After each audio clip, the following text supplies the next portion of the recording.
चलो देखो ध्यान से, लास्ट टाइम वाला सेशन अपलोड भी कर दिया, आप सबने देख भी लिया है। अब हमें थोड़ा सा आगे चीजों को पढ़ना है ना।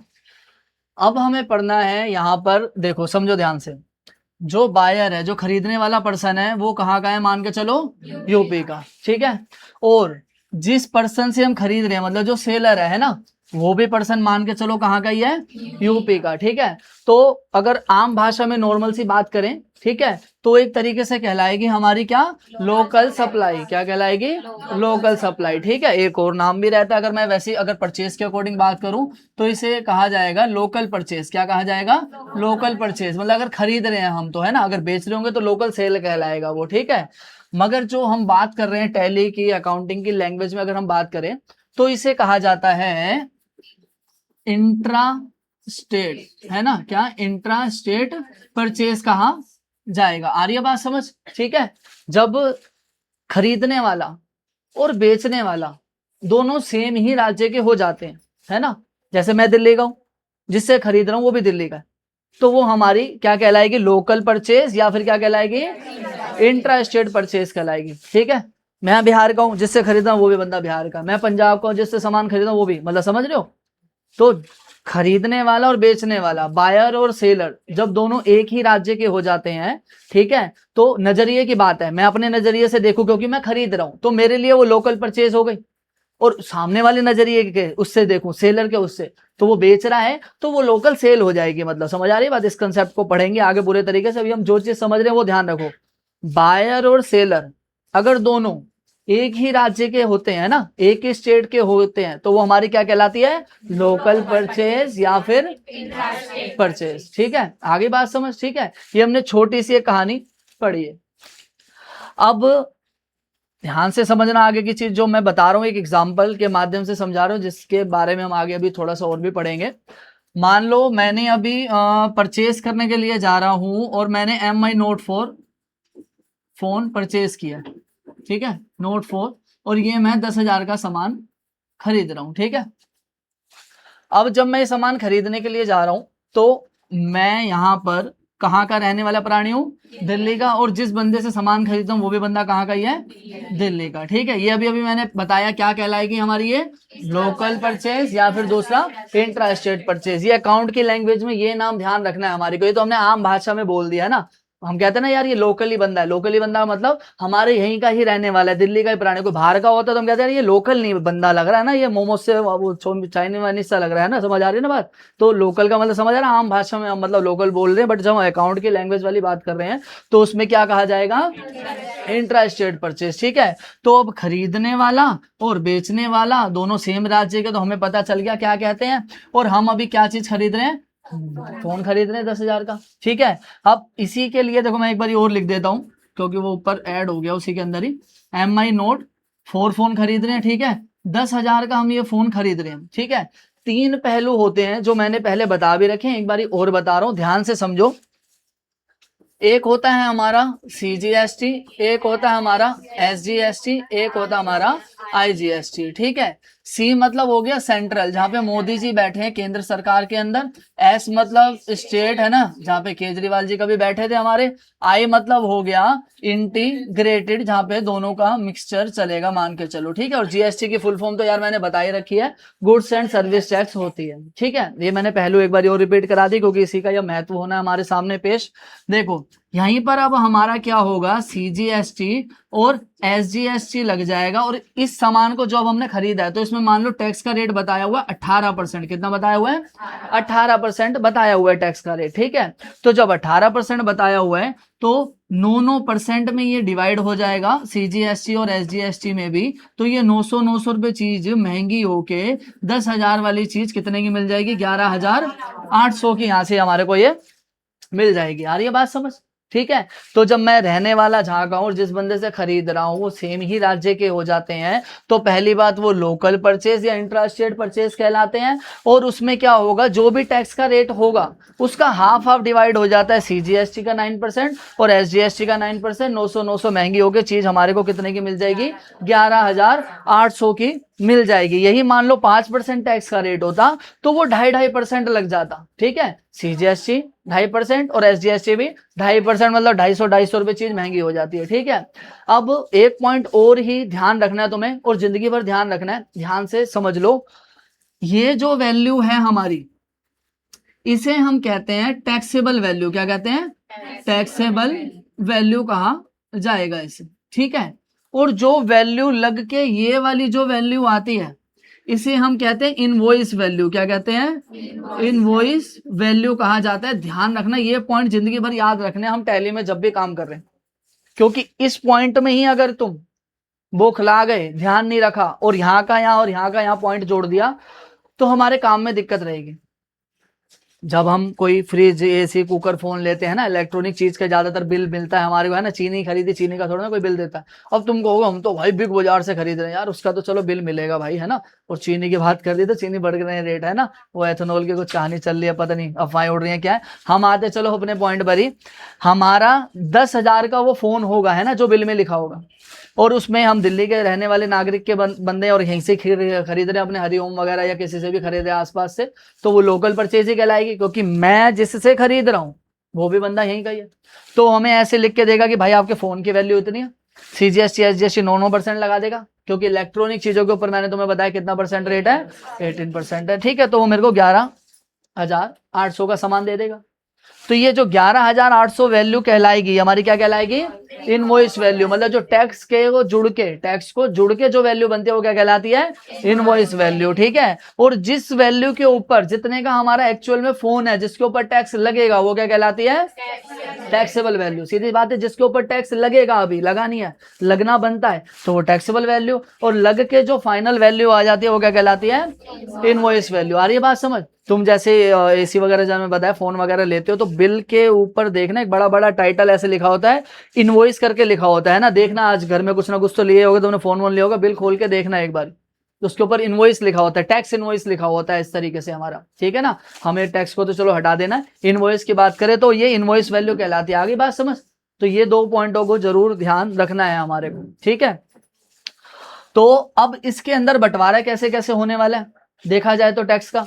अब यहां पर जो CGST वाली वैल्यू रही हमारी, है ना, तो CGST वाली वैल्यू के लिए क्या होगा हमारा, अभी हम यूपी की बात करें तो यूपी में तो योगी जी, दिल्ली की बात करेंगे तो कौन है हमारा CM? रेखा गुप्ता जी आ गया। तो रेखा गुप्ता जी भाई यहाँ से 900 रुपए ले जाएंगे अपने खाते में। ठीक है, क्योंकि C मतलब क्या हो गया, CGST और SGST की बात हो तो हाँ SGST वाला लेके जाएंगे, है ना। कौन लेके जाएंगे? SGST वाला। CGST वाला कौन लेके जाएंगे? हमारे मोदी जी लेके जाएंगे, सेंट्रल में तो मोदी जी बैठे। तो 900 रुपए जी ये कमा के ले जाएंगे हमारे से, 900 रुपए ये ले जाएंगे, मतलब अपने घर नहीं लेके जाएंगे, देश कल्याण में योगदान देंगे, सड़क रेलवे पुल वगैरह बनाने के लिए। आ रही है बात समझ? ठीक है, तो इस तरीके से टैक्स का बंटवारा हो गया यहाँ पर। सिंपल सिंपल देखा जाए तो अभी हमारा कोई दिक्कत नहीं रही यहाँ से हमारी। ठीक है, और ये अभी हमने जो पढ़ी थी इसे क्या कहते हैं? लोकल परचेज या फिर इंट्रा स्टेट परचेज कहा जाता है। ठीक है, इसमें कोई दिक्कत तो नहीं है ना, रिपीट करा दिया बहुत बारी। ठीक है, चलते हैं आगे देखने के लिए। यहां पर तो हमारा आसानी से टैक्स का बंटवारा अभी हो गया था, कोई दिक्कत नहीं थी। अब ध्यान से समझो, मैं रहने वाला अभी प्राणी हूं दिल्ली का ही। ठीक है, बट मैं अब जिस बंदे से सामान खरीद रहा हूं वो मान के चलो कहाँ का बंदा है, वो पंजाब का बंदा है। ठीक है, तो वो हमारी पहली बात कहलाएगी यहां से इंटर स्टेट परचेज कहलाएगी। क्या कहलाएगी? इंटर स्टेट परचेज कहलाएगी हमारी। ठीक है, जहां के हम हैं किसी अदर स्टेट से जब हम सामान खरीद रहे हैं, है ना, तो वो हमारी क्या कहलाएगी? परचेज। और सेल कर रहा होगा तो इंटर स्टेट सेल होगी। ठीक है, मैं तो अपने नजरिए से सोच रहा हूँ कि मैं अभी भाई सामान खरीद रहा हूँ, है ना, और सामने बेचने वाले के उससे खरीदेंगे, लेंगे सामान, है ना, तो उसके लिए वो इंटर स्टेट सेल हो जाएगी कहीं ना कहीं। ठीक है, अब देखो जैसे अब मैं खरीदने वाला, है ना, बायर बंदा कहाँ का मान के चलो, बिहार का है ना, और सेलर जो बेचने वाला बंदा वो कहाँ का है? यूपी का होगा। तो वो हमारी क्या कहलाएगी? जेट परचेज, है ना, या फिर वैसे बात करें तो वो क्या कहलाएगी?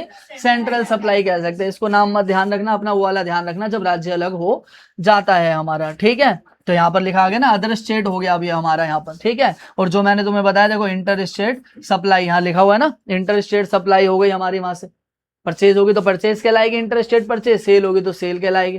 ठीक है, सेल के लिए उन्होंने सप्लाई वर्ड मतलब उस तरीके से यूज किया हुआ। ठीक है, अब अगर हम जैसे बात कर रहे हैं इसी के दौरान ही अब इसमें टैक्स की वैल्यू का कैलकुलेशन कैसे होगा, ठीक है, वही MI Note 4 फोन ही ले रहा हूं मैं यहां से, तो 10,000 का ही वो फोन है हमारा, और टैक्स का रेट वही बता रखा कितना, 18%। तो अब क्या होगा, इसमें लगेगा IGST, क्या लगेगा, IGST लगेगा, और एक ही बारी में वो 18% चीज महंगी होके 1,800 रुपये महंगी होके 11,800 की वो अब हमारे को मिलेगी। आ रही है बात समझ।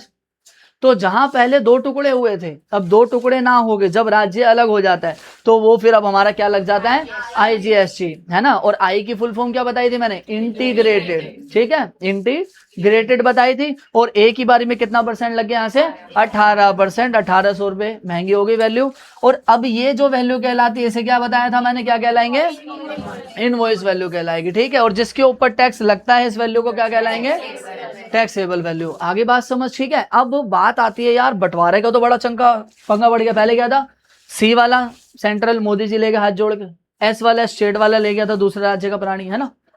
तो वहां तो मुद्दा खत्म हो गया था। अब यहां पर देखा जाए तो मान लो अभी यही जैसे ले ले, है ना, बिहार में ये भाई साहब बैठे थे, अब तो इनकी कहानी शायद खत्म हो गई है ना, दूसरे बंदे आ गए। और अब जिससे ले रहे थे वहां पर तो खैर अभी भी योगी जी है ना, यूपी की बात हो रही थी ना हमारी। अब यहाँ पर इनमें टैक्स का बंटवारा होना है, ठीक है। और वहां से कह रहे हैं भाई मोदी जी भी, भाई मैं भी तो कुछ लेके जाऊंगा, मुझे तो पूरा देश चलाना है ना, तो मुझे तो चाहिए चाहिए। तो अब क्या किया जाए, तो यहां पर बड़ी तगड़ी समस्या आ गई हमारे लिए कि कैसे इस चीज का बंटवारा किया जाए, क्योंकि 3 बंदे अब खड़े हो गए मांगने के लिए, है ना, बिहार राज्य के भी हो गए, यूपी वाले भी खड़े हो गए, और मोदी जी कह रहे भाई मैं तो पूरा देश चलाता हूं, मुझे तो चाहिए चाहिए पैसे, मेरे तो उसके बगैर तो गुजारा ही नहीं होगा। तो अब इस केस के अंदर क्या होता है, जब IGST लगता है तो इसका भी अभी नाम हमने वैसे क्या पढ़ा था, है ना। और सेंट्रल में कौन बैठे हमारे, तो मोदी जी अभी क्या करेंगे, 1800 लेके निकल लेंगे अभी ठस्से से, ठीक है। अब मगर यहाँ इनमें भाई कलेश हो जाएगा दोनों में कि भाई हमारा क्या होगा, तो क्या होगा, मोदी जी कह रहे चिंता मत करो, तुम 18 के 1800 मुझे दो, मैं अपने आप तुम्हारा इस चीज का बंटवारा कर दूंगा। वो अंदर की गेम चलते क्या बंटवारा होता है, बट एक GST का एक पॉइंट बता रहा हूं, एक मैकेनिज्म बता रहा हूं, क्या होता है, जो बंदा उस चीज की परचेस कर रहा है ना, जो चीज को वो यूज कर रहा है, जिस राज्य का प्राणी, अभी देखा जाए कहाँ का प्राणी कर रहे हैं, है ना, डेस्टिनेशन पॉइंट ये होगा उसका, है ना, जहां पर वो चीज पहुंच रही है असलियत में। तो टैक्स का वो अमाउंट जो बनता है, मान लो 1,800 रुपए, तो वो उस पर अधिकार उस बंदे का होता है। आ रही है बात समझ, देखा जाए तो, ठीक है। हमें इतना गहराई में नहीं जाना, वो अपने आप खेलते रहेंगे, क्या होगा, हमें सीधा सा पॉइंट देखा जाए तो ये देखना था कि जब हम रहने वाले दिल्ली के हैं और खरीद किसी और राज्य से है, तो वो क्या कहलाती है हमारी, इंटर स्टेट परचेज। और जब इंटर स्टेट होती है तो क्या लगता है हमारा, IGST। तो एक ही बारी में पॉइंट हो जाता है, बंटवारा वो खेल लेंगे अपने, हमें उसमें कुछ घुसने की जरूरत नहीं, हमें ये पता होना चाहिए। यहाँ पर CGST SGST नहीं लगा देना, सीधी सी बात ये थी।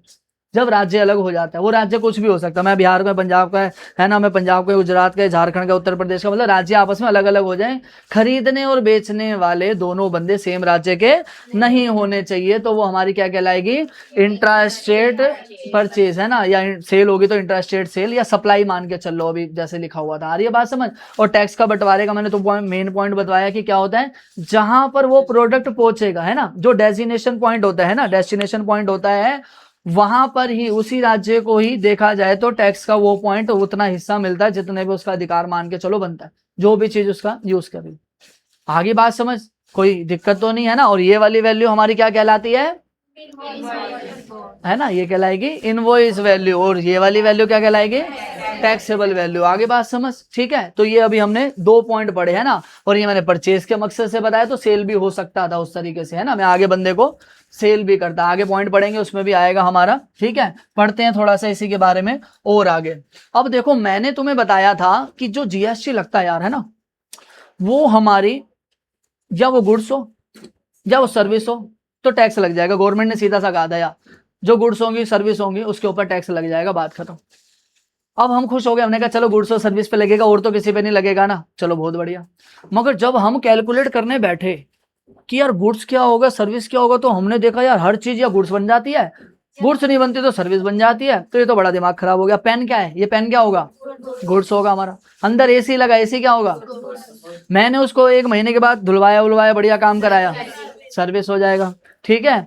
और फिर मैंने ये स्क्रीन लगवाई, क्या है ये, स्क्रीन में कुछ दिक्कत आई, मैंने ठीक कराई। यार ये तो फिर तो गेम ही खत्म हो गई हमारी, हर चीज या गुड्स हो गई या सर्विस हो गई।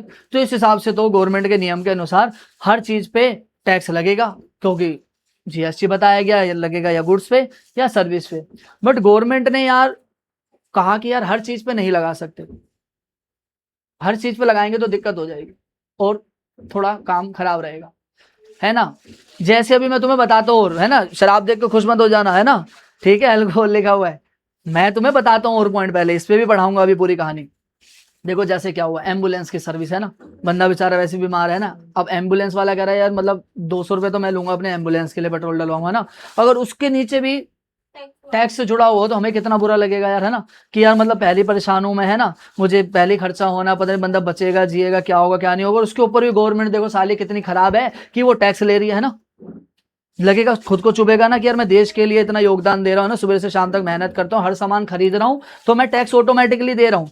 तुम सोचते हो ना टैक्स नहीं देते, मैंने लास्ट टाइम अगर सेशन देखा तो मैंने बताया हर बंदा टैक्स दे रहा है, समझ रहे हो, हर बंदा टैक्स दे रहा है। मैंने भी स्क्रीन 2 लाख रुपए की खरीदी तो मैंने 25,000 रुपये इसमें टैक्स दिया हुआ है।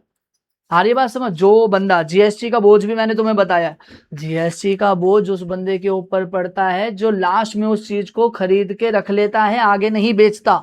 जैसे मैंने ये स्क्रीन यहाँ पर ला के खरीद के लगा दी है कि अब इसे आगे मैं नहीं बेचूंगा, तो मुझे ही इसका पूरे का पूरा टैक्स जो बना मान लो 25,000 रुपये के आसपास, तो वही मुझे भुगतना पड़ रहा है। आ रही है बात समझ। तो एम्बुलेंस की सर्विस का रीजन समझ आया। अब बंदा खत्म हो गया, उसको जलाने जाएंगे शमशान में, लकड़े वकड़े लेते, उसके ऊपर भी नहीं लगाया जा रहा, क्यों, गवर्नमेंट कह रही है बंदा खत्म हो गया, लकड़ी के ऊपर भी लगाएंगे तो हमने भी मरना, कल को उसी पे लेट के जाना, हमारे को हमें भी आग लगेगी, तो ये तो यार गलत चीज है ना। डॉक्टर की सर्विस, है ना, तबीयत खराब होती है, कहाँ जाता बंदा, डॉक्टर के पास। अब डॉक्टर मान लो ऐसे बिल बना के दे रहा है कि भाई 500 रुपये तो मेरी फीस हो गई, है ना, 500 रुपये तो मेरी भाई डॉक्टरी फीस हो गई, और इसके ऊपर यार तू ऐसा कर टैक्स भी दे दे भाई, तू मेरे को 100 रुपये और कितने रुपए दे दे, 600 रुपये, तो तुम्हें लगेगा नहीं यार पहले मैं बीमार हूँ, पता नहीं 500 रुपये कहाँ से मैं मांग के लाया हूँ, और 100 रुपये यार ये टैक्स भी मांग रहा है यार मेरे से, ना, टैक्स का मतलब जीएसटी की बात ही हो रही है, जब भी टैक्स बोलो तो ध्यान रखना जीएसटी की बात ही हो रही है ना, तो कितना बुरा लगेगा। तो गवर्नमेंट ने कहा नहीं यार उस पर भी नहीं लगाएंगे। लगता है क्या देता कोई ऐसा बना के, उसी टाइम तो 100 नंबर मिला सकते हो भाई, ये तो क्या कर रहे हो, कैसे ले रहा है पैसे, है ना, नहीं ले सकते। डॉक्टर अपनी फीस लेता है जो उसकी बनती है। ऐसे वकीलों की भी बात होती है, वकालत वाले भी टैक्स नहीं लेते, मतलब टैक्स वाला बिल वाला खेल नहीं चलता, उस पर भी टैक्स नहीं होता हमारा, वो अलग बात है। एक रिवर्स चार्ज वाले मैकेनिज्म चलता है, वो तो मैं अलग से समझाऊंगा, उस पर होता है।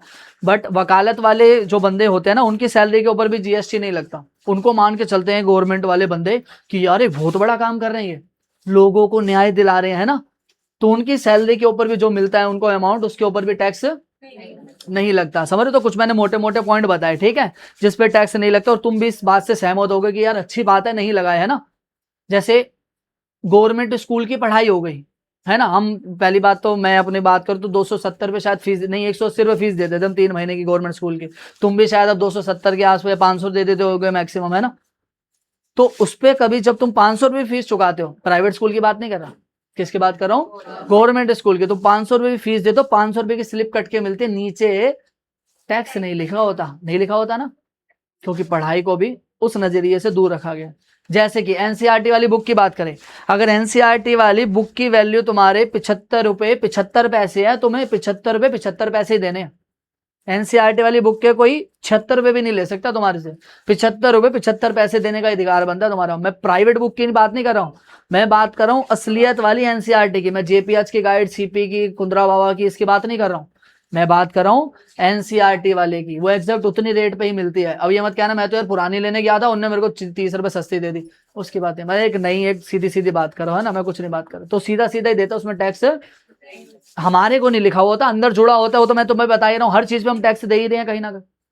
तो मोटी मोटी मैंने कुछ चीजें बताई जिससे तुम शायद सहमत भी होगे कि हाँ यार अच्छा करा किस पे टैक्स नहीं लगाया गया, ठीक है। आते हैं हम बात, अभी यहाँ पर हमने लिखा है एल्कोहल, ठीक है, इसके ऊपर क्या लिखा है, नो जीएसटी, इसके ऊपर जीएसटी नहीं है। तुम कहोगे जीएसटी नहीं है, ये क्या बात कर रहे हो भाई, मतलब ये तो फिर बड़ा ही काम खराब हो गया, जीएसटी तो लगनी चाहिए ना, महंगी मिलनी चाहिए, बंदे पी पा के ना लेटे सड़कों पे। ये उससे और बड़ा खेल चल रहा है, जीएसटी लगेगी ना अगर इसके ऊपर, तो बोतलें सस्ती हो जाएंगी, है ना, जैसे लॉकडाउन में खुलते ही पहले क्या खुले थे, है ना, बंदे लेट गए थे, है ना, पी पा के। तो गवर्नमेंट ने इसके ऊपर नहीं लगाया टैक्स। कहानी समझाता हूं, समझो ध्यान से। मैंने तुम्हें बताया जीएसटी कब आया था, है ना, 2017 1 जुलाई को आया था ना, 1 जुलाई सन 2017 को आया जीएसटी। तो पहली बात तो जीएसटी हमारा है ही नहीं, है ना, हम बाहर की कॉपी करने पे ज्यादा विश्वास करते हैं ना, खुद से तो बनाने में थोड़ा असहमति रहते हैं। तो बाहर के राज्यों को मतलब देशों का चुराया गया है जीएसटी, है ना। पहले क्या होता था, सन 2017 से पहले पुराने टैक्स लगते थे, और पुराने बहुत सारे टैक्स होते थे। जैसे सामान खरीदा तो इंपोर्ट टैक्स हो गया, बेचा तो एक्सपोर्ट हो गया, ठीक है। आज हम फिल्म देखने गए तो एंटरटेनमेंट टैक्स लगा दिया, कोई सामान सेल करा तो सेल्स टैक्स लगा दिया, ठीक है। तो ऐसे करके यार लगता था टैक्स। तो क्या होता था, बहुत सारे तरीके के बहुत सारे टैक्स याद रखने मुश्किल हो जाते थे, और उसके बाद टैक्स की चोरी भी ज्यादा हो जाती थी, बंदे झोल कर जाते थे। तो गवर्नमेंट ने क्या करा कि यार जीएसटी लेके आते हैं, लिमिटेड रेट बता देंगे, जो मैंने पढ़ा रखे मैं वो नहीं बताऊंगा, है ना, बता ही रखे तुम्हारे को, ठीक है। उसी रेट के ऊपर कहानी चलेगी पूरे संपूर्ण हिंदुस्तान के अंदर। क्योंकि जीएसटी की जब एक बात आती है तो एक पॉइंट वहां पर लिखा हुआ होता है, वन नेशन वन टैक्स, अगर तुमने सुना हो कभी तो एक छोटा सा पॉइंट जोड़ा हुआ है कि एक देश एक ही प्रकार का टैक्स है, वो बिहार का हो, पंजाब का, गुजरात का हो, झारखंड का हो, अपने वही जितने राज्य हैं उसमें कहीं पर भी रहेगा तो उस चीज का रेट सेम रहेगा। तो जब ये संसद में बजट पास हुआ इसका कि भाई जीएसटी लेके आते हैं, है ना, बिठाया गया सभी को, राज्यों को भी बिठाया गया कि उनकी भी तो सहमति चाहिए। उन्होंने कहा ठीक है यार लेके आओ जीएसटी, कोई दिक्कत वाली बात नहीं है। अब जब जीएसटी लेने के लिए आए, करी उसके लिए बात, तो उन्होंने कहा भाई इलेक्ट्रॉनिक चीजों को जीएसटी में डालें, हाँ भाई डाल दो, पास हो गया बिल, ठीक है। उन्होंने कहा भाई फर्नीचर वाले उसके अंदर डाल दे सामान को जीएसटी में, हाँ कहे डाल दो, है ना। फिर उन्होंने कहा भाई शराब को डालें, उन्होंने कहा नहीं भाई, क्योंकि शराब पर पुराने वाला टैक्स लगता है, और पुराने वाला टैक्स देखो किस तरीके से लगता है। पहले मुझे एक चीज बताओ, हम इतनी बड़ी, है ना, कोक की बोतल लेते कितने 30 40 50 की मिल जाती है। अगर मगर इतना बड़ा अद्धा पौवा लेना हो हमारे को तो, है ना, 250 500 1000 मतलब अलग अलग ब्रांड के हिसाब से रहता है, अलग अलग कहीं ना कहीं, है ना। तो गवर्नमेंट ने उसके ऊपर टैक्स ना बहुत ही ज्यादा परसेंट लगाया हुआ है। अभी देखो जैसे बात करें, अगर मैं इसकी ही अल्कोहल की बात करूं तो मान के चलो ये बोतल मान लो 50 रुपए की ही पड़ती होगी, है ना, समझ रहे हो। वो भी तो ऐसे बना रहे हैं, कुछ अलग से कुछ सोना वोना थोड़ी ना डालते हैं उसके अंदर, है ना। 50 रुपए की पड़ती है। बट देखो उन देशों ने ज्यादा विकास किया है जहां पर नशा कम है। खत्म तो नहीं कर सकते, है ना। अब कहते बिहार में खत्म है, मुझे को तो लगता खत्म है, वो ठस्से से बेच रहे निकाल निकाल के, या कच्ची बना लेते, पानी वाले जो गांव वाले बनाते हो तो पूरा बाल्टी बाल्टी भर के बना लेते हैं ना। तो खत्म तो नशा नहीं कर सकते यार, रोकने के लिए, कम करने के लिए कुछ नियम कानून तो बना सकते हैं ना। तो गवर्नमेंट ने क्या कर रखा है, मान के चलो 200% के आसपास, या मान के चलो 400% के आसपास इसके ऊपर क्या लगा रखा है, टैक्स लगाया हुआ है। जो पुराने टैक्स चलते आते तो यही कितनी 200 रुपए टैक्स लग के 250 रुपए की ये बोतल मान के चलो पड़ जाती है पुराने वाले टैक्स के हिसाब से। तो अब गवर्नमेंट को सबसे ज्यादा जो राजस्व प्राप्त होता है, जो पैसा प्राप्त होता है टैक्स के तौर पर, वो सबसे ज्यादा अल्कोहल से मान के चलो प्राप्त होता है, नशीले पदार्थों से प्राप्त होता है, ठीक है। तो जब ये बजट पास हो रहा था तो राज्य सरकारों ने कहा, है ना, स्टेट वाले जो बैठे थे बंदे, कि जी इसको मत करो आप जीएसटी के दायरे में, क्योंकि जीएसटी के दायरे के अंदर मैक्सिमम रेट मैंने कितना बता रखा है। तो अगर ये 40% हो जाएगा तो 50 वाली बोतल कितनी 30 रुपए और महंगी होगी, कितने की बिकेगी 80 की बिकेगी, और वो कह रहे हैं हमारे हिस्से 30 रुपए आएगा, तो 30 रुपए से हम राज्य नहीं चला सकते, फिर आप ही चला लो मोदी जी, हम तो जा रहे हैं घर। उन्होंने कहा रुको रुको बैठो बैठो करते हैं वो, चलो तुम क्या कहना चाहते हो। उन्होंने कहा जी इस पर पुराना टैक्स ही लगने दो जो चलता आ रहा है। उन्होंने कहा ठीक है, इस पे सेल टैक्स लगता आ रहा ना पुराना, तो वही लगते रहने दें जो तुम्हारा 200-400% है, चलो इसको नहीं छेड़ रहे, है ना। क्योंकि मैंने बताया सबसे ज्यादा राजस्व जो प्राप्त होता है वो हमारे किससे प्राप्त होता है, गवर्नमेंट को, है ना। और चीजों से तुम ब्रेड ले तो 20 रुपए की, उसमें अठन्नी चोन्नी बचनी होती है, अठन्नी चोन्नी से थोड़ा ना पुल बन रहे हैं भाई, इतना विकास हो रहा है ना। हम क्यों कहते हैं यूएस से हमारे से आगे है ना, चीन आगे है, क्या है वहां बड़े बड़े फ्लाईओवर्स वगैरह है ना, मेट्रो वेट्रो चल रही है ना, बढ़िया बढ़िया जगह वगैरह साफ है ना, कूड़ा वूड़ा नहीं फेंका होता, मतलब साफ सुथरी सफाई है, कोई लगे होंगे ना कर्मचारी वगैरह। तो हम भी ऐसा बनना चाहते हैं, तो कैसे बनेंगे, पैसे का ही खेल है सारा, पैसा जितना आएगा देश के अंदर जैसे मर्जी आए तो उसी से तो देश तरक्की करेगा हमारा।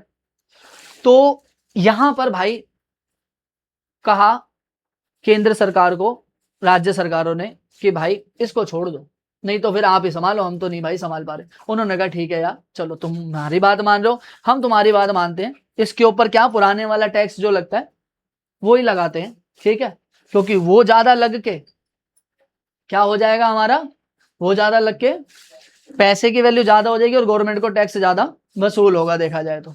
आ रही है बात समझ? ठीक है।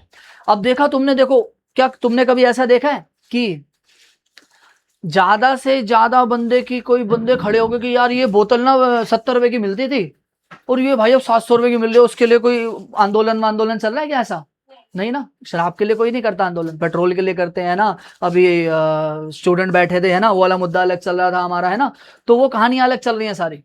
मगर शराब के लिए देखा कोई भी बंदा आंदोलन कर रहा नहीं, उसको तो मारेंगे पकड़ के साले, शराब के लिए कर रहा है तो और बंदों को पिला के कराएगा काम खराब। तो इसके लिए जितनी मर्जी महंगी हो जाए कोई बंदा नहीं बोलेगा, है ना। बट हर बंदे के पास इन नशीले पदार्थों पर खर्च करने के लिए लिमिटेड पैसे होते हैं। एक बंदा 10,000 कमाता है तो मान के चलो वो मैक्सिमम कितने 1,000-2,000 खर्च कर लेगा इन नशीले पदार्थों पे। 10 की 10,000 की थोड़ी ना शराब पी जाएगा, रोटी कैसे खाएगा, बाल बच्चों को कैसे पालेगा, फोन में रिचार्ज, वाईफाई का रिचार्ज, बिजली बत्ती का बिल कहाँ से देगा वो बंदा, है ना। तो लिमिटेड ही खर्च करता है। सोचो अगर इसके ऊपर जीएसटी के दायरे में अगर इसको ले आए तो 80 रुपए की आएगा तो कितनी सारी पी जाएगा वो, मेरे ख्याल से 20-30-40 बोतल पी जाएगा। और पी पा के जब सड़क पे लेटा होगा वो बंदा, तो देश का विकास कहाँ से होगा, क्योंकि वही बंदा ही तो हमारे आगे पंखे वंखे ठीक करता है बंदा, वही पी पा के लेटा होगा, पंखे ठीक नहीं करेगा तो उसको पैसा नहीं मिलेगा, तो वो खर्च कहाँ से करेगा, उल्टी सुल्टी चीजों में, मतलब अपनी चीजों को तो लेने के लिए करेगा ही नहीं, वही पी पा के लेटा होगा, कुछ कर ही नहीं रहा, तो देश का विकास कहाँ से होगा हमारा। तो इस वजह से भी इसको क्या करा गया, जीएसटी के दायरे से हटा दिया गया कि भाई इसके ऊपर नहीं लगने देंगे। देखो कौन कौन से टैक्स लगते हैं, देखो मैं तुम्हें दिखा भी देता हूं, अभी हाथों हाथ भी चेक कराता हूं तुम्हें। ये मैंने शायद सवेरे भी चेक किया था, पेट्रोल का दिखा रहा हूं मैं, यहाँ पे दिखाना है हमें, अल्कोहल वाला दिखाते तुम्हें, आ गया। देखो तुम सोचोगे घर से कहानी बना रहा हूं, ठीक है। देखो यहाँ पर ये कह रहे भारत में इंसानों में पीने वाली शराब पर जीएसटी क्या लिखा है ना, लिखा ना भाई, नहीं लगता। ये कह रहे इस पर मुख्य रूप से राज्य सरकारें, है ना, स्टेट एक्साइज ड्यूटी, है ना, जिसे आबकारी नीति मतलब शुद्ध हिंदी भाषा में कहा जाता है, और क्या लगता है, वैट लगता है। वैट की फुल फॉर्म होती है वैल्यू एडेड टैक्स, ठीक है। और जो हर राज्य में अलग अलग होते हैं, तुमने देखा होगा कई बंदे क्या कहते हैं, यार हरियाणा वाली शराब लेंगे यार सस्ती मिलती है ना, क्योंकि इस पे टैक्स लगाने की पावर क्या सब राज्यों को अलग अलग दे दी, है ना। जैसे दिल्ली वाला राज्य में उनको लगता है कि ज्यादा पीने पाने वाले बंदे या ज्यादा पैसे वाले, तो यहाँ पर ज्यादा टैक्स लगाया जाए, है ना। उन्हें लगता है यार बिहार में मजदूर वजदूर, तो उस पर थोड़ा कम लगाया जाए। मतलब मैं ये कहना चाह रहा हूँ एक बोतल का रेट हर राज्यों में अलग अलग है, क्योंकि उसकी पावर हर राज्यों को अलग अलग दे रखी है। अगर मोदी जी के हाथ में होती फिर तो सेम रेट ही मिलता, आ रही है बात समझ, फिर सेम रेट ही मिलता, आ रही है बात समझ, ठीक है। इसमें देखो और भी पढ़ा देते थोड़ा सा तुम्हारे को, है ना। ये कह रहे हैं जो excise duty, state excise duty, ये कह रहे हैं यह कर शराब के उत्पादन या निर्माण पर राज्य सरकार द्वारा लगाया जाता है। जो बंदा फैक्ट्री खोल के बैठा है, जो बना रहा है, कुछ कर रहा है ना, तांत्रिक शक्तियों का इस्तेमाल करके बना रहा है, ठीक है, तो पहले तो उसके ऊपर लगा दिया ये, है ना।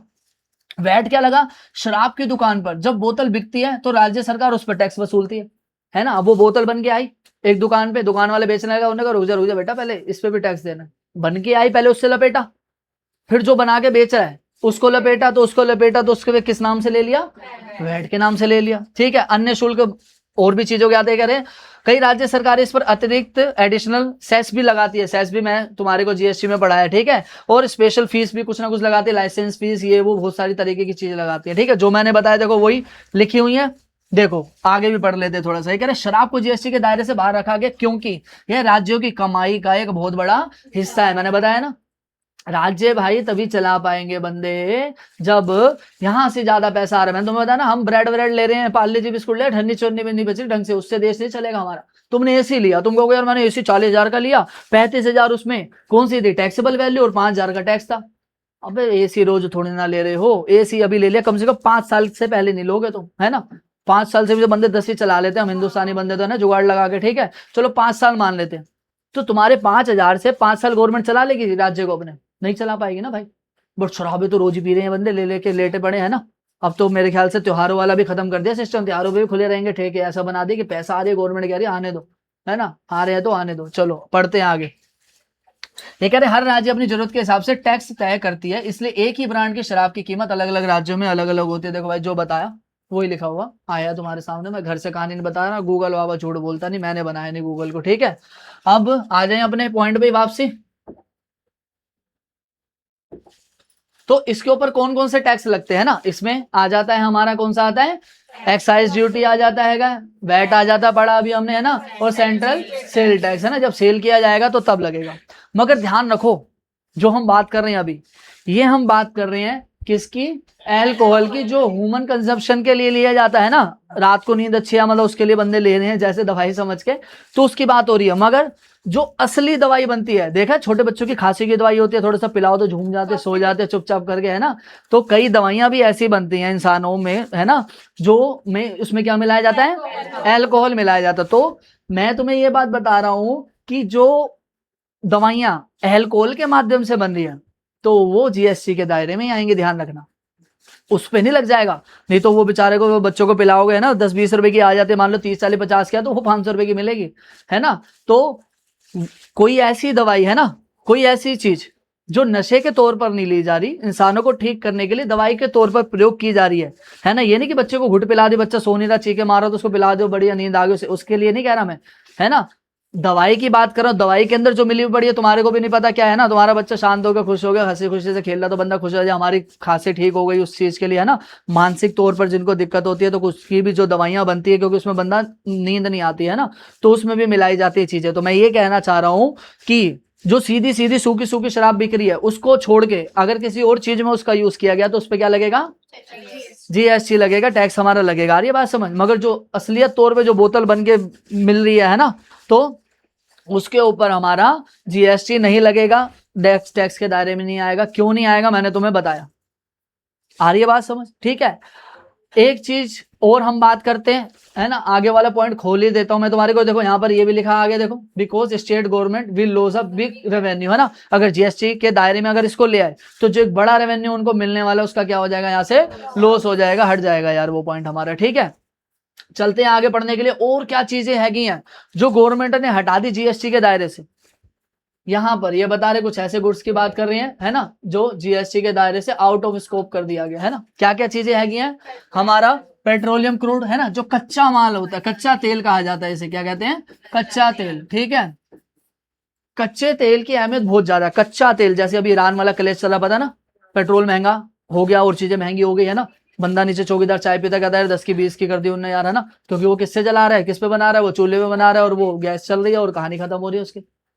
हमारे भी सिलेंडर महंगे हो गए, बट बड़ा ही दिमाग लगाया मोदी जी ने। बंगाल वाले चुनाव थे, है ना, उससे पहले ही कलेश हो गया था ये वाला। तो कह रहे नहीं नहीं हमारे पास तो बहुत सारा पेट्रोल है, उससे पहले उन्होंने रेट नहीं बढ़ाए। जैसे जीत गए उन्होंने गेम पलट दिया उन्होंने, है ना, सिलेंडर बढ़ा दिए, है ना, और हमारे तेल वेल बढ़ा दिया, है ना। आज की डेट के अंदर अगर पावर वाला डलवाओगे तो कितने का मिला है, 111 का, जबकि पहले मेरे ख्याल से 94-95 के आसपास लटका पड़ा था वो, कहीं ना कहीं मान के चले, पावर वाली की बात कर रहा हूँ। दूसरा और करोगे तो वो तो और नीचे था, ठीक है।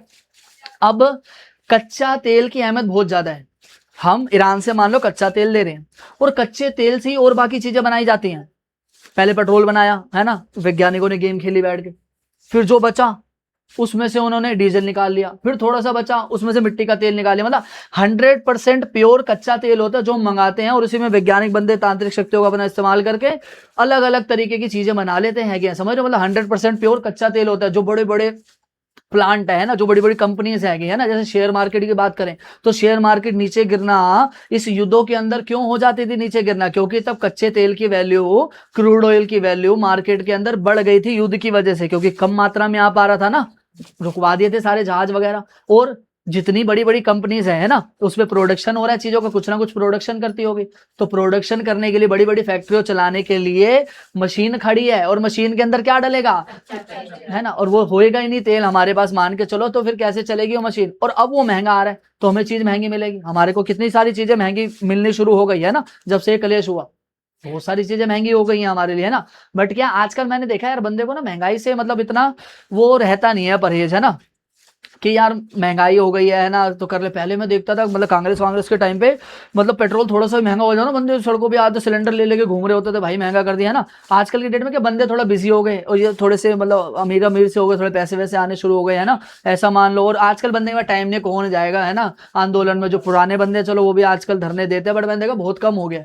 ठीक है चलो होना भी चाहिए कम, बट कोई चीज महंगी हो रही है उसका विरोध करके अगर कम हो सकती है तो कर लो ना। अब ये स्टूडेंट वाला मसला कितने दिन में सोल्व हो गया है ना, तो मतलब कुछ लंबा ही कलेश करना पड़ेगा, मतलब तभी कुछ चीज का समाधान निकल पाएगा, बट थोड़ा सा कोशिश कर सकते हो। ये चीनी वाला मुद्दा भी खिंच गया, अब देखो इसमें भी क्या बैठेगी कहानी। तो एक हटा दिया क्या, कच्चे तेल को, ठीक है, किससे हटा दिया, जीएसटी के दायरे से। किसके ऊपर क्या नहीं लगेगा, जीएसटी नहीं लगेगा, ठीक है। और फिर क्या आ गया, डीजल आ गया, फिर क्या आ गया, पेट्रोल आ गया। गैस में हमारी वही सीएनजी गैस भी आ जाएगी, घर वाली गैस भी आ जाएगी, ठीक है। फिर आ जाता हमारा एटीएफ। एटीएफ की फुल फॉर्म होती है एविएशन टरबाइन फ्यूल, ठीक है, जो हवाई जहाजों के अंदर डलता है, समझ रहे हो।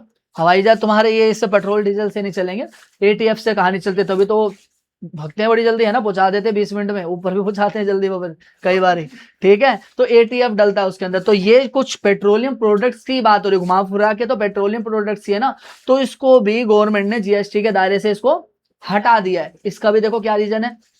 पहला हमने क्या पढ़ा था अभी, एल्कोहल पढ़ा था, शराब वराब पड़ी थी, उसको हटा दिया गया, इसको भी हटा दिया गया वहां से, क्योंकि जब संसद के अंदर बजट पास हो रहा था, ठीक है, तब इसको भी हटवा दिया भाई राज्य सरकारों ने, क्योंकि इससे भी एक अच्छा खासा पैसा हमारा जो स्टेट गवर्नमेंट है उसको इकट्ठा हो जाता है टैक्स के तौर पे। क्योंकि पेट्रोल हर 2-4 दिन में बंदा भरवाएगा, है ना, हर 20 दिन बाद 25 दिन में हमारे घर के सिलेंडर खत्म होंगे, भरवाने पड़ेंगे, तो जल्दी जल्दी पैसा आएगा ना। मैंने तुम्हें अभी एसी वाला एग्जाम्पल दिया, एसी रोज तो नहीं ले रहे ना भाई, तो उससे तो एक ही बारी टैक्स आया जो आया, है ना। अब ध्यान से समझो, हम जैसे रहने वाले निवासी है हैं, कहाँ के हैं, है ना, इंडिया के बैठे ना भाई सारे, है ना, आवाज कम ही आ रही है, ठीक है। और यहाँ से मान के चलो हम ईरान वालों से लेते हैं क्या, पेट्रोल वगैरह सारी चीजें लेते हैं ना यहाँ से, यही जो क्रूड ऑयल की बात हो रही है लेते हैं यहाँ से। अब यहाँ पर क्या हुआ, मान लो ईरान वालों की कुछ देशों से नहीं बनती है ना, मान के चल रहे हैं, एक हमारा मान के चलो पाकिस्तान से नहीं बनती, ठीक है, एक मान लिया मान लो बांग्लादेश वालों से नहीं बनती, ठीक है, एक मान के चल लिया हमने यहाँ से श्रीलंका वालों से नहीं बनती, ठीक है।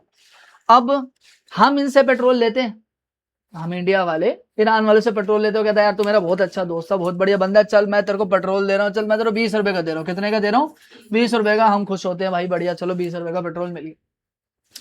अब मैंने तुम्हें बताया ईरान वालों की इन मान के चलो इन देशों से नहीं बनती, तो ये पेट्रोल 100 रुपए का भी लेना चाह रहा तो भाई वो कह रहे तेरे को नहीं दूंगा पेट्रोल, है ना, मैं ऐसी आग वाग लगा के सेकूंगा ठंड में आग, है ना, मगर मैं तेरे को नहीं दूंगा भाई। अब मान के चलो इंडिया, तुम्हें पता हमारा देश लड़ता वड़ता नहीं है ना, थोड़ा मार्च में मिसाइलें वसाइलें फेंक दी थी थोड़ी, है ना, वो जो कलेश हुआ था हमारा, है ना, बट हम बचते ही हैं युद्ध से। जो पहले भी युद्ध हुए ना, विश्व युद्ध हुए, पहला दूसरा तीसरा, तब भी हिंदुस्तान अलग ही काउंट में रहा है ना, हिस्ट्री पढ़ोगे तो पता होगा, पढ़ा भी होगा तुमने, है ना, तब भी किसी में नहीं बंटवारे में आया कि यूएस की साइड चले जाएंगे या ना, या सोवियत संघ की तरफ चले जाएंगे, ऐसा कलेश नहीं रहा बिल्कुल भी, ठीक है। तो अब इंडिया वाले सबसे बातचीत बना के रखता है, ठीक है, इनसे भी बनी हुई है बातचीत, चाहे पीछे से गालियां देते हो हिंदुस्तान को, है ना, मगर बातचीत बना के चलता है हिंदुस्तान। और भी देशों से मोदी जी देखते हो रोज यात्राएं करते हैं ना, कहीं ना कहीं जाकर कुछ ना कुछ खेलते रहते हैं बैठ के, ना, अच्छी बात है, चलो कहीं ना कहीं कुछ करके ही आते हैं। अब क्या करते हैं वो तो, देश में तो महंगाई बढ़ती जा रही है, पता नहीं। अब यहाँ पर जब हम बात कर रहे हैं, तो अब हमारे मान के चलो ये मित्र हैं, है ना, वैसे तो थोड़े कम ही है, बट हम एक एग्जाम्पल के तौर पर मान के चले ना, ये मत सोचो कि पाकिस्तान हमारा दुश्मन ही है। मैं एक चीज थोड़ी सी बात करूँ तो देखो, हिंदुस्तान का बंटवारा हुआ 1947 में, तो जब बंटवारा हुआ तो अंग्रेज ने ऐसे लाइन खींच दी नक्शे के ऊपर कि वो पाकिस्तान हो गया, हिंदुस्तान हो गया, जाओ अपने आप बिखर जाओ जिसने जहाँ जाना। नहीं तो वो भी हिस्सा अपने हिंदुस्तान का ही था। पंजाब 2 हैं, एक हमारी साइड पंजाब है और एक पाकिस्तान की साइड भी पंजाब है, समझ रहे हो। तो वो तो बस लाइन डाल दी, नेतागिरी के ऊपर पॉइंट बना दिया, अंग्रेज जा रहे थे उन्होंने लाइन डाल दी और इधर उधर हो गए। मैं मानता हूँ यार वहां पर भी इंसान ही रहते हैं, बट ये क्या, उन्होंने आगे 1947 के बाद काम खराब कर दिया कि उन्होंने शरण देनी शुरू कर दी आतंकवादियों की, जिसकी वजह से बदनाम हो गए, समझ रहे हो। नहीं तो आज भी तुम अपना खून निकालोगे, उनका खून निकाल के चेक करोगे ना, तो कोई भाई बहन चाचा मामी मौसा मासी निकल के आ जाओगे तुम आपस के अंदर, डीएनए तुम्हारे सेम ही होंगे, क्योंकि यहीं के रहने वाले बंदे ना, मैं तुम्हें बता रहा हूँ, समझ आ रही है बात। तो अब कुछ चीजें ऐसी होती हैं जो हमारे दूसरे देशों के साथ नहीं भी मतलब मेल जोल खाती है ना, तो हमें थोड़ा थोड़ा व्यापार के माध्यम से तो हमें उस चीज को हटा देना होता है। अब जैसे नदी का कोई पानी आ रहा है ना, अब हम हिंदुस्तान वाले अपने एंटे में करते वहां ना जाने दे, ऐसा नहीं हो सकता। समझ रहे हो, वो चीज है, एक समझौते होते चीजों के ऊपर। जैसे परमाणु बम हमारे पास पड़ा है, यानी कि पड़ा है, किसी पे भी ऐसे बम बटा के फोड़ देगा ऐसे करके, एक समझौते होते हैं कि भाई तुम्हारे पे कितने पड़े हैं, एक ऑर्गेनाइजेशन बनी होती है जहां पर बताना होता है इतने हैं, और उनसे कस्में खिलाई जाती है कि भाई ऐसे किसी के ऊपर, गर्म दिमाग के बंदे आजकल वैसे हैं, ऐसे बम नहीं, बटन नहीं दबा देना होता। तो एक अंतरराष्ट्रीय समझौते हुए होते हैं, जिसमें देखा जाता है वैसे पाकिस्तान वालों ने नहीं हिस्सा ले रखा, समझ रहे हो, इसलिए वो चोड़े होता है। उसके बाद कुछ हैगा नहीं, वो ये कहता है मैं फेंक के मार दूंगा। अभी ये भी नहीं पता कि उसके बाद है भी, पर चले बिजली बम भी फेंकता हो बैठ के, ठीक है, तो पता नहीं है, बस वो कहता है, ठीक है। तो आते चलो हम अपने पॉइंट के ऊपर, एक और कहानी सुनाता हूं। देखो अभी जब ये कलेश नहीं होते, आज से मैं तुम्हारे को तकरीबन मान लो 7 साल पुरानी एक बात बताता हूँ। तुमने फिल्म भी देखी वो मुन्नी वाली, कौन सी थी वो, बजरंगी भाईजान वाली, देखे ना, सरहद पार करके जाता। तो हमारे हिंदुस्तान से पाकिस्तान जाने की तरफ एक समझौता एक्सप्रेस चलती थी, एक ट्रेन चलती थी, देखे ना, किवाड़ खुलते हैं जाती है, देखा होगा तुमने, है ना, फिल्म के अंदर। तो अब मैं अपनी बात करूं, है ना, हम सिख धर्म के बंदे, तो हमारे गुरु नानक देव जी पहले गुरु में, पता होगा, है ना। तो उनका जो जन्म स्थान है वो पाकिस्तान के अंदर है, गुरुद्वारा ननकाना साहिब बना हुआ है। अब हमारी जैसे तुम्हारे बंदों की, है ना, मान्यता जुड़ी है, राम मंदिर को मानते हो, है ना, तो हमारी मान के चलो मान्यता किससे जुड़ी हुई है, ननकाना साहिब गुरुद्वारे से। तो यार हम तो जा ही नहीं पा रहे, है ना, तो बट हम जाना चाहते हैं। तो पहले हम जाते थे समझौता एक्सप्रेस के माध्यम से, जो वो ट्रेन चलती थी, और वीजा लगता है उसका, बट मान के चलते यार, जिसने पाकिस्तान का वीजा अपने ऊपर लगवा लिया, तो कई देशों में तो उनका जाना बैन है। जैसे यूएसए नहीं बुलाएगा, कनाडा वाले नहीं बुलाएंगे, क्योंकि वो मान के चलते हैं आतंकवादी कंट्री में गया तो भाई ये तो फिर नहीं बुलाएंगे हम इसको, बचले बम गोले लेके आ गए हमारे यहाँ कुछ कर दे, है ना। तो कईयों के वीजाओं पे ऐसे बैन लग जाता है अगर उस राज्य का उनने दौरा किया हो, है ना। बट बंदा के आगे की तो बाद में सोचेगा, पहले तो ये सोचेगा ना यार मैं वहां जाऊं, अपने भगवान को तो पूज के आऊं कहीं ना कहीं। तो वो चलती थी, और ये जो कहानी उसके बाद आगे चली, तो अब मैंने तुम्हें बताया बिना वीजा के नहीं जा सकता बंदा, है ना, वीजा लगवाना पड़ेगा। और हर बंदे का वीजा नहीं लगता, बहुत हार्ड लगता। मान लो 1000 बंदा अप्लाई करता है तो 100 200 150 बंदों का लगता, बाकियों को रिजेक्ट होता, फिर वो अगली बार अप्लाई करेगा। और कईयों के खून भी हैं वहां पर, मैंने तुम्हें बताया ना, किसी के चाचा मामी मौसा मासी जो पुराने हैं, तुम्हारी हमारी बात नहीं कर रहे हैं, हमारे से पुरानी पीढ़ी जो है, मान के चलो उनके छोड़ा हो गया, जो जहां भाग पाया भाग गया बेचारा, है ना। फिर वो बस सरहदों की लाइन डल गई और कहानी खत्म हो गई। अब उसमें भी दिखाई है, बजरंगी भाईजान वाली फिल्म में भी देखोगे ये चीज, ठीक है। अब इसके अंदर क्या था भाई, ये यहीं छोड़ दो यार, इनको रोक दो भाई, ठीक है। अब ध्यान से समझो बात, अब मैं जो तुम्हें बात बता रहा हूं समझो छोटी सी ध्यान से, ये कहानी यहीं खत्म करेंगे अभी। इमरान खान पाकिस्तान का पता ना प्रधानमंत्री था, अब वो अंदर बंद कर रखा भाई को। और यहाँ से सिद्धू था हमारा, ये दोनों क्रिकेटर थे, आपस में खेलते थे। और पहले थोड़ा क्रिकेट हिंदुस्तान पाकिस्तान का ज्यादा चलता था कांग्रेस के टाइम पे, अब तो बहुत कम ही होता है, सिर्फ जो वो वर्ल्ड कप वाला होता है उसमें 1-2 मैच रखवाते हैं, वो भी मना कर देते नहीं खेल रहे वो, है ना। तो उस टाइम थोड़ा सा कोशिश कर रहे थे कि थोड़ा तालमेल बना रहे। तो बिना वीजा के जा नहीं सकते पाकिस्तान, बताया। अब जब जा नहीं सकते पाकिस्तान बिना वीजा के, तो अब क्या हुआ, हाँ अंदर से बोतल दे यार पकड़ा दो। तो क्या किया गया, इन्होंने आपस में समझौता किया कि सिर्फ आधार कार्ड के माध्यम से, करतारपुर गुरुद्वारा है एक, है ना, बनाया गया है वहां पर, बहुत बढ़िया तरीके से बनाया गया, पाकिस्तान के अंडर ही है। सिर्फ एक आधार कार्ड के माध्यम से सुबह 9 बजे एंट्री होगी और शाम 5 बजे आप वहां से आ जाओगे, मात्र आधार कार्ड से। नहीं तो किससे जाते थे, वीजा से लगता था, बहुत पैसा भी खर्च होता भाई वीजा लगने में, पासपोर्ट बनाने में, और वो भी पता नहीं लगेगा नहीं लगेगा, रिजेक्ट हो जाएगा, कुछ नहीं पता। आ रही है बात समझ।